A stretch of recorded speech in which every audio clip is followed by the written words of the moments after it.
अस्सलाम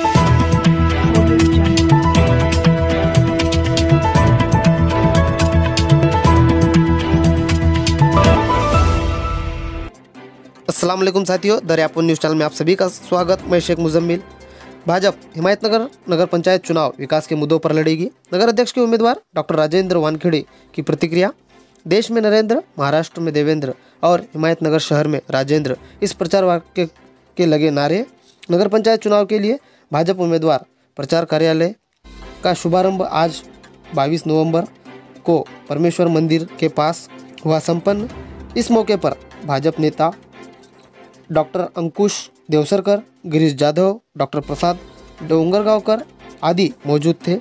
हिमायतनगर शहर के श्री परमेश्वर महाराज की महापूजा और आरती के बाद श्रीफल फोड़कर पदयात्रा रैली निकाली गई। साथ ही नगर पंचायत चुनाव के नगर सेवक के उम्मीदवार उनके भी प्रचार कार्यालय का भी उद्घाटन किया गया। इस वक्त तालुका अध्यक्ष गजानन चायल, शहर अध्यक्ष विपुल दंडेवाड़, शरद चायल, नागेश डुडुळे, परमेश्वर सातव, अनिल शामराव माने, पंकज मुधोळकर, आशीष सकवान, भारत डाके, रामेश्वर सूर्यवंशी, दुर्गेश मंडोजवार और असंख्य भारतीय जनता पार्टी के कार्यकर्ते और पदाधिकारी इस मौके पर मौजूद थे।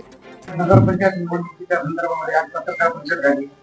काय आपला तुमचा उद्देश आहे आणि कशा प्रकारे निवडणुकीला कामं करणार?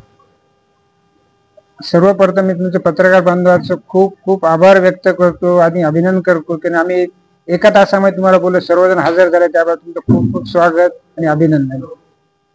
सर्वप्रथम आता हिमायतनगरचा विकासाचा चेहरा करण्यासाठी आपल्या नांदेड जिल्ह्याचे माजी मुख्यमंत्री लाडके अशोकराव चव्हाण साहेब यांच्या नेतृत्व लाभल्यामुळं आणि हिमायतनगरच्या जनतेचं माझ्यावर असलेलं प्रेम, या सर्व गोष्टीमुळे मी आज ह्या निवडणुकीला नगरपंचायतच्या निवडणुकीला उभा आहे आणि मला खात्री आहे की हिमायतनगरची मायबाप जनता प्रचंड बहुमताने मला निवडून देऊन हिमायतनगरचा विकासाचा चेहरा पूर्ण करण्यासाठी मला साथ देतो। आपले कोणते मुद्दे आहेत त्या मुद्द्यावर आपण मतदान मागणार? मुद्दे काय, सर्व मुद्देच आहेत हिमायतनगर, मुद्दा नाही असं काय, सर्व मुद्देच मुद्दे आहेत। रोडचा प्रश्न आहे, पाण्याचा प्रश्न आहे, ड्रेनेजचा प्रश्न आहे, लाईटचा प्रश्न आहे, प्रश्न नाही असं काहीच नाही कुठं, म्हणजे एक सुद्धा म्हणजे सुविधा म्हणून हिमायतला काही नाहीतच।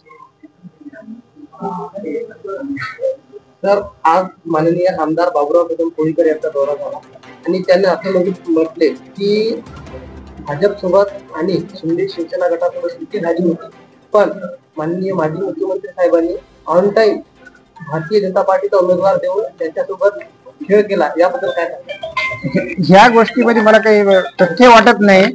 आम्ही साहेबालाच मानतो, आमचे नेते माजी मुख्यमंत्री अशोकराव चव्हाण साहेबच आहेत, त्यांनी आम्ही याला आदेश दिला निवडणुकीला उभे राहा आणि तुम्हाला यशस्वी करण्याचं काम आमचं आहे, म्हणजे तुमचा विकास चेहरा आहे, त्यामुळे आम्ही निवडणूक उभा राहतो। बाकी काय झालं कशामध्ये ते आम्ही त्याच्यावर आम्ही काही भाष्य करू शकत नाही।